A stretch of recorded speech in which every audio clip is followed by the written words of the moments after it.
বসছে তখন সমস্ত কমিটি মিম্বারে খতিব সাহেবের জুতা বহন করবে, অন্য কোনো অধিকার নাই। নাম নিলাম নাই, মোহাম্মদপুর অঞ্চলের এক কমিটি আছে। এরপরে যদি প্রয়োজন হয় তাহলে নাম নিয়ে এই 40 ফিট অঞ্চলের মধ্যে তাকে অবাঞ্ছিত করে দিব। আলেম ওলামাদের আভ্যন্তরীণ বিষয়ে 2 পয়সার মালিক হয়ে এসে মধ্যখানে তোমরা দখলদারি করো। আলেম ওলামাদের মীমাংসিত বিষয়কে, মীমাংসার বিষয়কে, সুন্দর উদ্যোগগুলোকে তোমরা মধ্যখানে অন্তরায় হয়ে বাধা দেওয়ার চেষ্টা করো। 1 দিন 2 দিন 3 দিন, কিন্তু হুজুরের সাহস ছিল সেরকম। কোন একদিন কোন এক কারণে মসজিদের কেউ একজন আইসা হুজুরের বয়ান চলাকালীন সময় একটা কিছু বলছে, তো হুজুর ধমক দিয়ে উঠছেন। পাশ থেকে আরেকজন হুজুর কমিটি কমিটি, বুঝেন নাই কথা?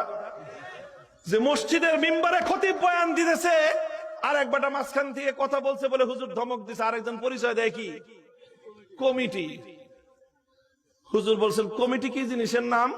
খতিব সাহেবের সামনে কমিটি কি জিনিসের নাম? মসজিদ চালাবে, মিম্বারের উপর যখন খতিব বসছে তখন সমস্ত কমিটি মিম্বারে খতিব সাহেবের জুতা বহন করবে, অন্য কোনো অধিকার নাই। হুজুর আমি তো সেই মুফতি মনসুর হক সাহেব হুজুরের ছাত্র। আপনারা 2001 সাল থেকে কি কথা শুরু করলেন হুজুর, যে কমিটি কমিটি কমিটি কমিটি এই